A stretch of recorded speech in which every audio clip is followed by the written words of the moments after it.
Welcome to Women in Healthcare Leadership podcast series brought to you by Medscape Education. Our goal is to provide a platform where we can educate, advocate, and inspire women leaders to lift as they rise. With every episode, you'll hear from her as we showcase the perspectives, insights, and experiences of women who are leading the way in advancing women's health and empowering the next generation of women in healthcare. Welcome to today's episode of Hear From Her, Medscape's Women in Healthcare Leadership podcast series. I'm Jenna Parker, Senior Manager of Strategic Partnerships at Medscape Education. I'm excited to have a conversation with two amazing women today about digital therapeutics and their evolving role in healthcare, and more specifically, we'll get into their potential impact in mental health care for women. Medscape is a member of the Digital Therapeutics Alliance, and through that partnership, I've had the privilege of working with one of our guests I'd like to introduce today, Lonnie Hessen, who is the Vice President of Patient Access at DTA. Welcome, Lonnie. Hi, Jenna. Thank you so much for having me. Happy to be here. And we're also joined by Jessica Lake, Director of Medical Affairs at Big Health. Welcome, Jessica. Thanks, Jenna. Glad to be here. Thank you both so much for being here today. Before we get into our topic, I'd love to just hear a little bit more about both of your backgrounds and how you became involved in digital therapeutics industry. So Lonnie, how about we start with you? Sure. Thank you. I was brought into the digital therapeutics field by way of being an occupational therapist by professional training. I've been practicing in pediatrics for the past 25 years or so in the Bay Area. I like to tell this story. I was minding my own business at my clinic when I was approached by a digital diagnostic company who is still working on a diagnostic for the earlier identification of autism, and started to do some content writing and things like that for that company, and was with them for, about 3 or 4 years, and met our CEO over at the DTA during that course of work, and eventually made my way over to the Digital Therapeutics Alliance. But yes, by way of my professional background is how I found myself in digital therapeutics. Thanks, Lonnie. And how about you, Jessica? Yeah, so my background, I have a sort of traditional academic research background. So I was involved in cognitive and behavioral science and research. I did my PhD in psychology and neuroscience, and then did a translational psychology postdoc where I was looking to understand the relationship between emotion and cognition and how those are altered in mental health disorders. So I always was really focused in the mental health space. And then really wanted to look to see if there was a way to sort of take the expertise that I had, but apply it in more of a real world context to have sort of more real world impact on health and well-being. So I started looking around for what that might look like and discovered the field of digital therapeutics, the idea of taking evidence-based research and applying it in a digital context to increase scale and access to effective mental health care. And that just seemed like the best way for me to take this experience that I had and the subject matter expertise and apply it in a real world context. So I was very excited when I learned that this exists. It seemed like, of course, this should exist. I think I found my way into the digital therapeutics field literally by Googling digital therapeutics and jobs. And that's how I found my way to Limbix, which was a digital therapeutics company focused mainly on adolescents.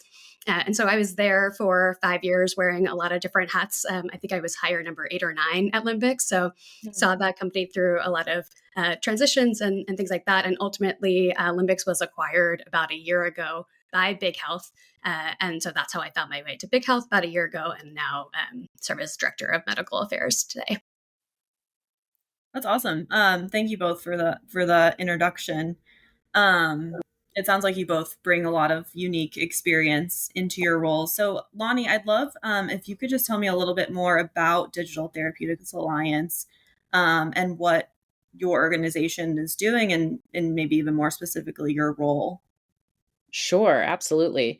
So, the Digital Therapeutics Alliance is a global nonprofit trade association for the digital therapeutics industry.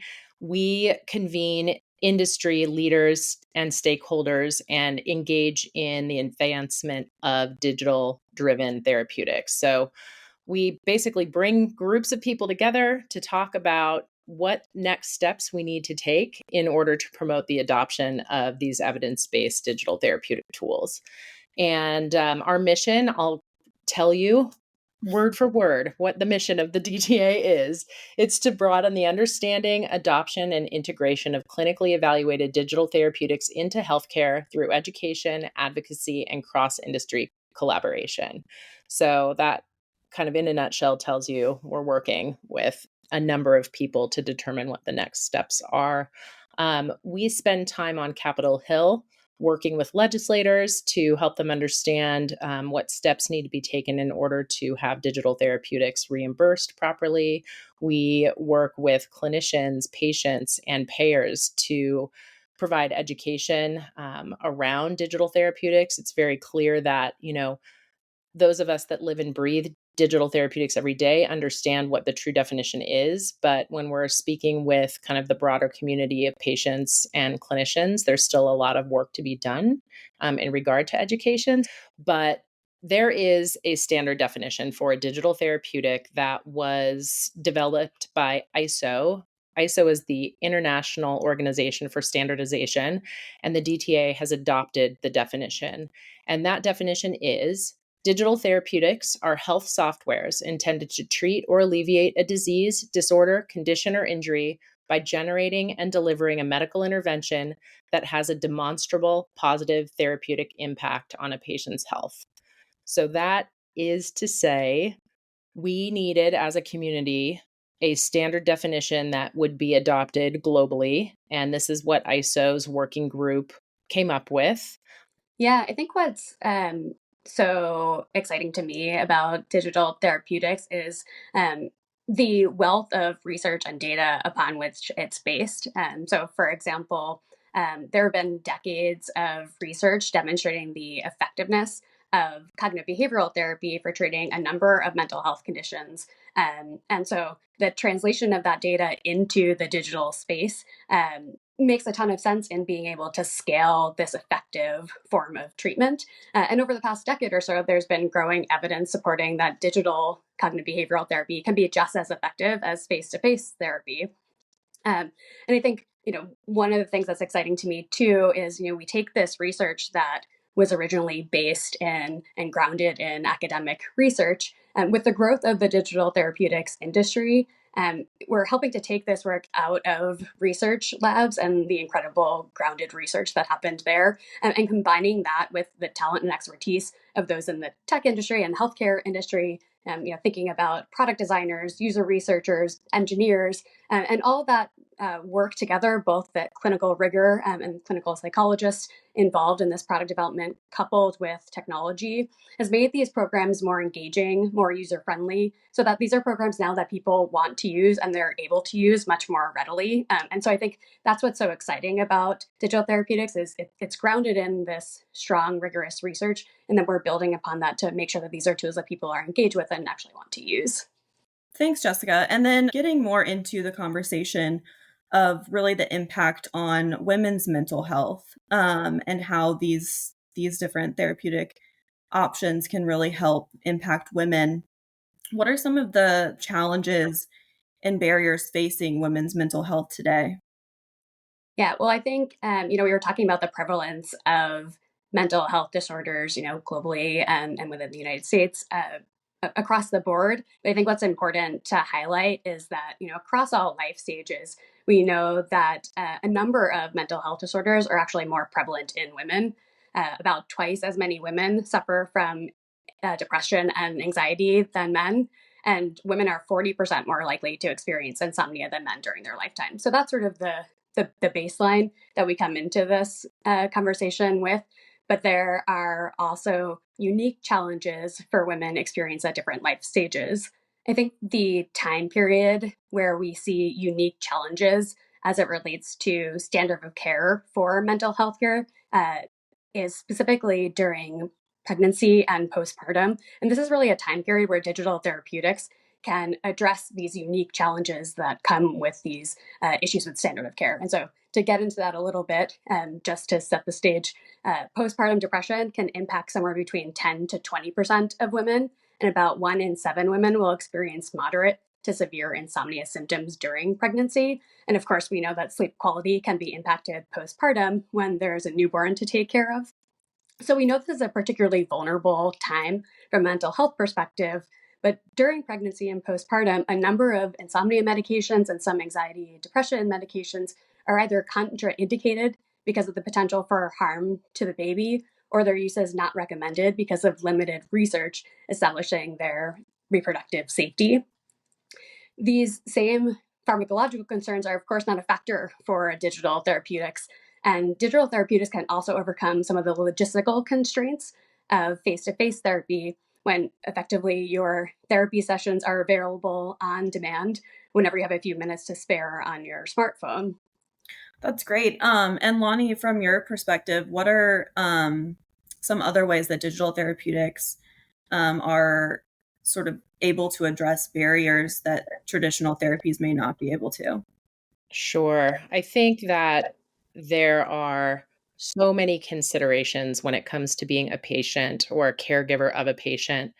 And when we think about, carrying on with our lives and then having the extra component of managing a disease or disorder, many barriers can come into play. So we're all at work right now.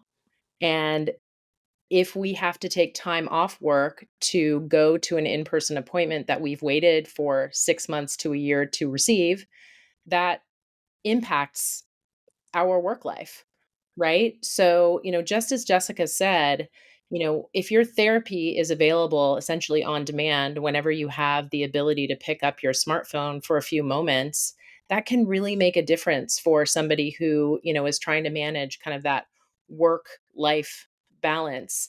It can certainly make a difference for a caregiver who, might need advice in the middle of the night when providers are not available. I think that, there are a lot of, just kind of geographical types of barriers that can be overcome with digital therapeutics. We think about people who might not live right in an urban city center and might have transportation issues. So, not having to drive as frequently to an in person appointment can be very, very helpful and maybe even life changing for a patient that, doesn't live close to their provider. And, thinking about providers, there is a shortage that we are not going to be able to overcome. So, although it's important to continue, having students engage in medical education and become practitioners, as many of us that can do that still won't overcome the shortage of providers. And so, digital therapeutics is something that's scalable and won't ever necessarily replace our providers, but can certainly help us to manage our wait lists and manage, time between appointments effectively for patients.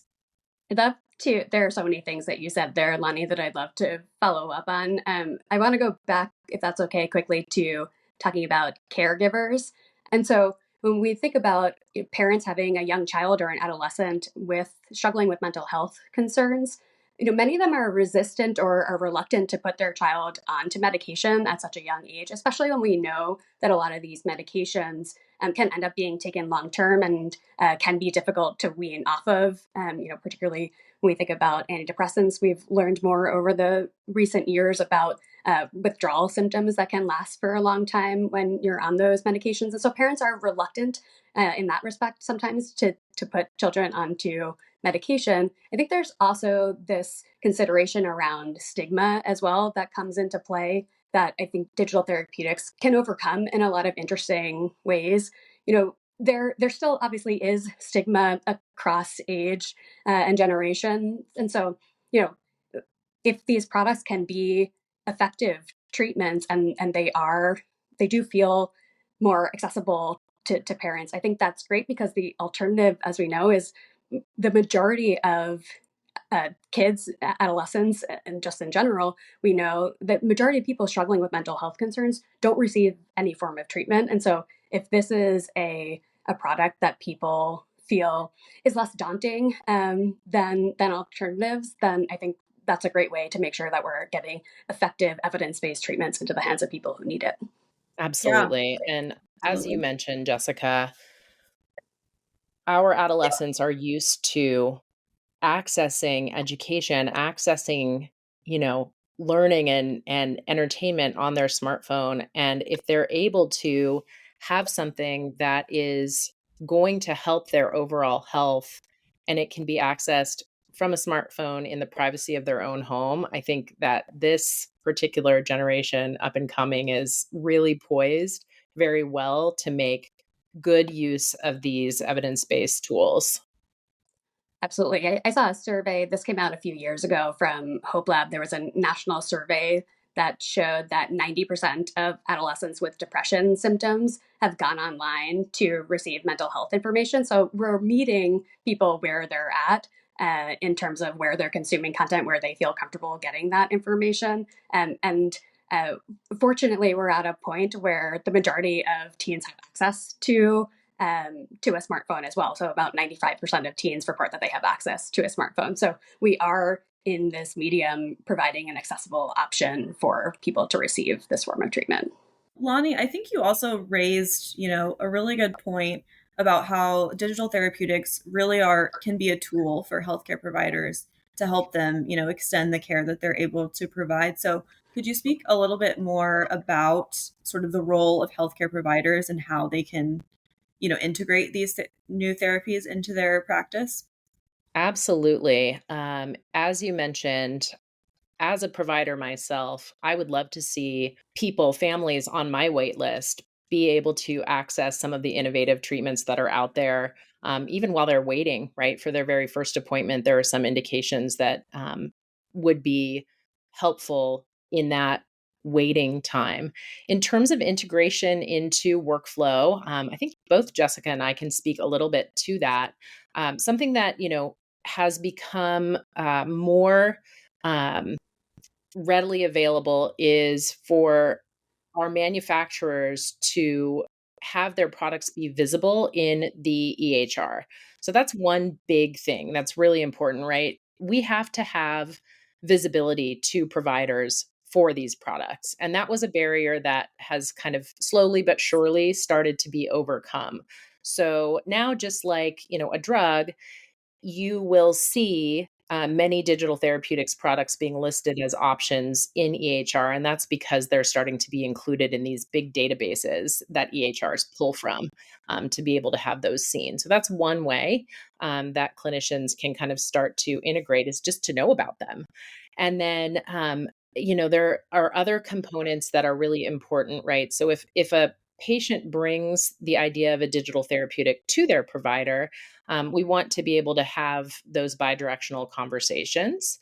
And once a provider is able to maybe prescribe or recommend a therapeutic to their patient, something that's really cool is that because these are technology, right? Because these are software, data is being gathered every time a patient engages with the tool, and the provider is able to see that data. And so, having those conversations between visits isn't necessarily only based on patient report, it's also based on data that's being collected as the patient is engaging. So that's another, really important way that these tools kind of flow into the clinical workflow. And Jessica, I'm sure you have many more examples. Yeah, I think everything that you have said is so important, Lonnie, and just to acknowledge, we're talking about the fact that there just simply aren't enough healthcare providers to meet the demand for mental health care, and what that means is that providers are working so hard right now, right? They are exceptionally busy, and so these tools can be a way to extend the reach of healthcare providers, but we have to make sure that we're not increasing the burden for those providers in providing access to these tools. So, like Lonnie was saying, making it easy within the EHR for them to surface these tools. Some things that we've done at Big Health are setting up referral pathways in EHRs or setting up best practice alerts. I think another thing that's really important in thinking about the role of healthcare providers is people trust their healthcare providers. And, digital therapeutics are not just like any app that you find on the App Store. They are differentiated, but it may be difficult for a patient to really understand that. And so I think healthcare providers can play an incredibly important role in educating their patients about these products and helping to, with that sort of trust that's built between a provider and a patient, ensure that we're overseeing adoption of these products and increasing a general sense of expectation of treatment benefit for patients that will help them adhere to the programs. And ultimately, that's where we will see the benefits. And there's plenty of research, generally speaking, to show that human support drives engagement in digital therapeutics, and particularly healthcare providers as well. So I think that is a crucial role. And if we want to be partnered with healthcare providers, it's really important that we are making sure that the healthcare providers themselves are educated about how these products work, and so that they can, serve as that conduit to explain and educate their patients in turn. Absolutely. Yeah, I think that digital therapeutics really offer, the opportunity for truly patient-centered care and shared decision-making between patients and their providers. And, really the ability to meet patients where they are, oftentimes even in their homes. So I appreciate that context. And just sort of, what do you see are sort of like the next opportunities, the evolution, of DTX moving forward, and what are the challenges? Lonnie, why don't you start?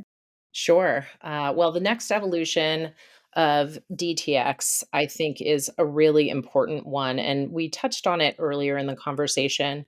But the way that manufacturers are going about sort of keeping the doors open and getting paid is like a patchwork quilt right now. There's no scalable, you know, way yet for reimbursement to occur. And that's going to be really important going forward, is to kind of secure that standardized reimbursement pathway. And that's something that DTA is working really hard on, from, both the federal and state legislative type of activities, is to define and deploy that regulatory pathway.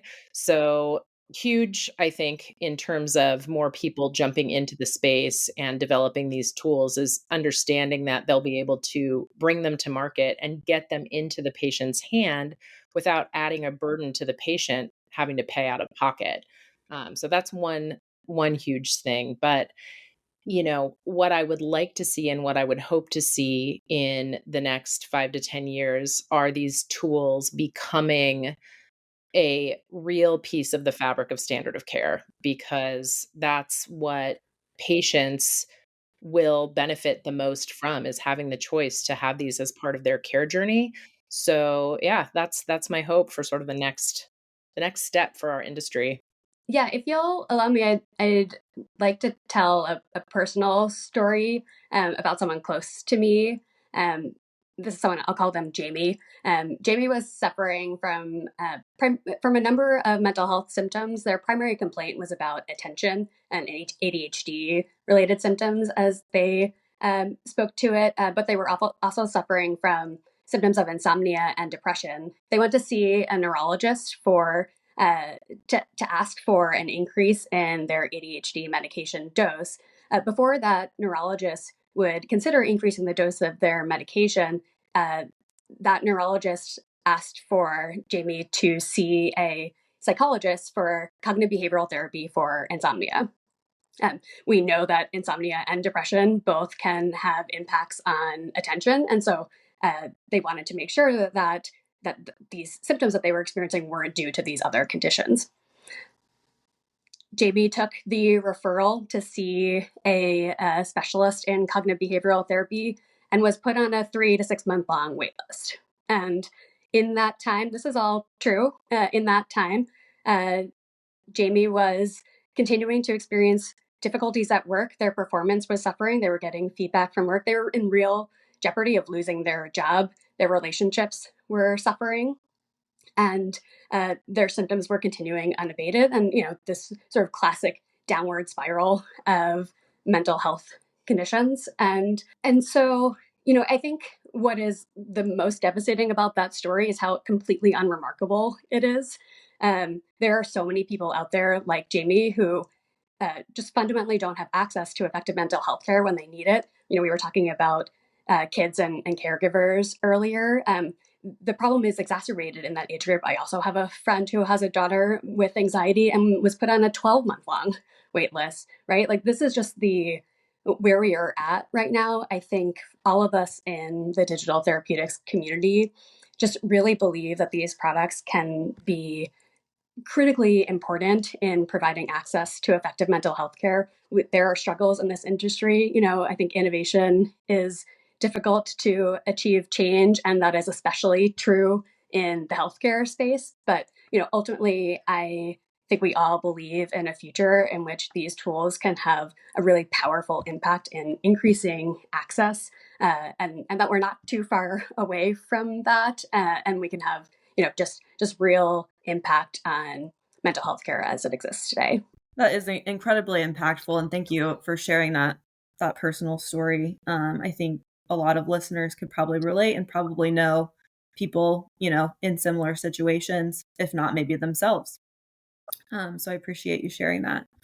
So to close us out, just want to sort of hear your perspectives on, opportunities for women within the DTX space, and what advice you might give for women who are interested in pursuing a career in this industry.